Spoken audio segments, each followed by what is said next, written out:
Ayan ang magagandang bulaklak dito sa Radnor Park. Orange na orange. Ayan. Ganda. Medyo maulan pero ganda. Ang ganda ng park dito. Dadaan lang kami. Kasi papunta kami Morrison. Ayan yung mga palaruan ng bata. Ayan.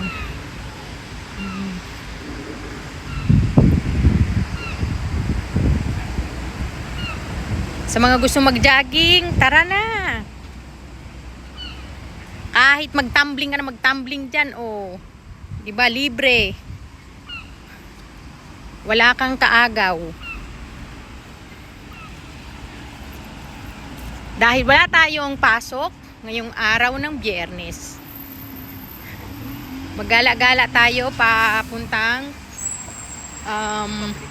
ito naman ang public jingle bells, jingle bells.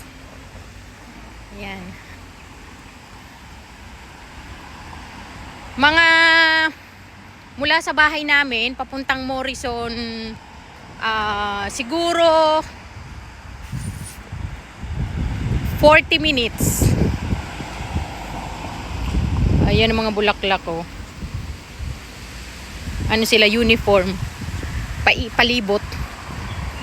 Color orange.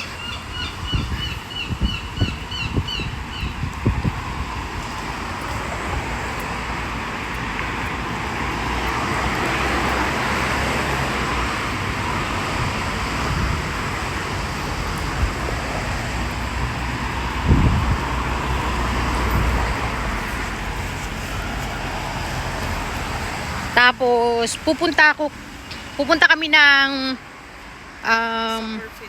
ayan, ito naman yung kung gusto mo mag-soccer, isakir mo yung ulo mo, sarili mo, yan.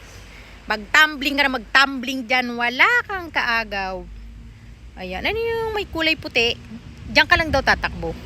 Wag kang lalampas. Dahil huliin ka ng pulis. Kahit ibon dito, training, oh. Tingnan nyo yung ibon. Hindi siya pumapasok dun sa guhit.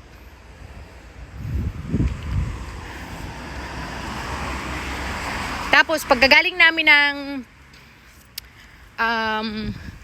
Morrison, kasi maghahanap kami ng tahong, pupunta kami ng Everest, sa Mount Everest. Pero iba yung Mount Everest dito. Ang Mount Everest dito ay flat, walang bundok. Ganun.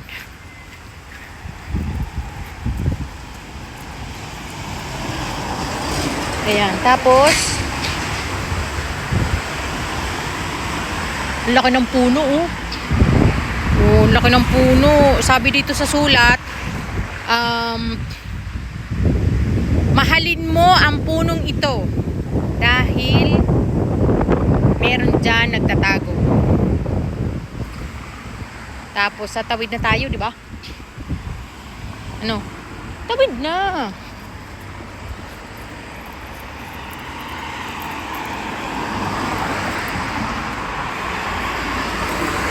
Malayo-layo po ang ating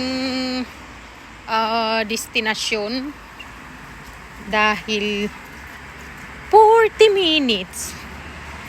Diyos ko. Kasi yung pamasahe mula sa amin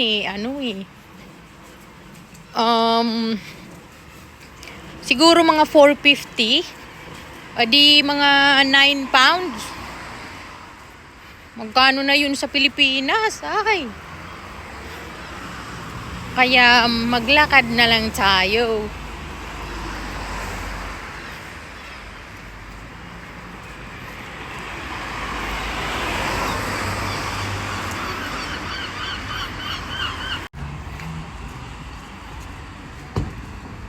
Malayo-layo pa po kami sa aming destinasyon. Ano kaya yung ano na yun?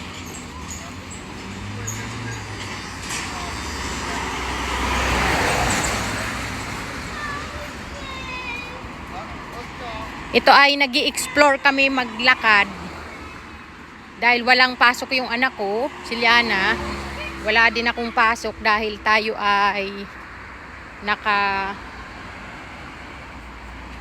holiday.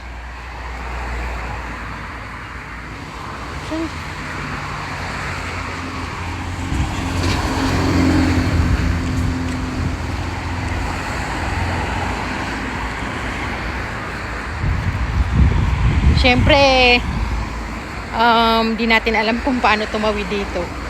Kaya, tingin-tingin muna bago tumuwid. Dahil ni Kamemete. Oh, imagine mo, 40 minutes papunta, 40 minutes din pabalik.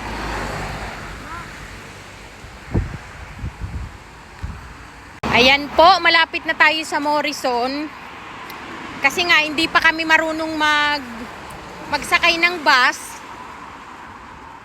Kaya sinusurvey muna namin yung kung paano kami makakarating sa Morrison nang nakasakay sa bus. Kasi yung ano dito, yung mga bus, di ba nga may ano siya, yung ibabaser mo kapag bababa ka na, eh hindi namin alam kung yung pipindutan namin ba na babaan kung malapit na yung ano na yun, yung bus stop.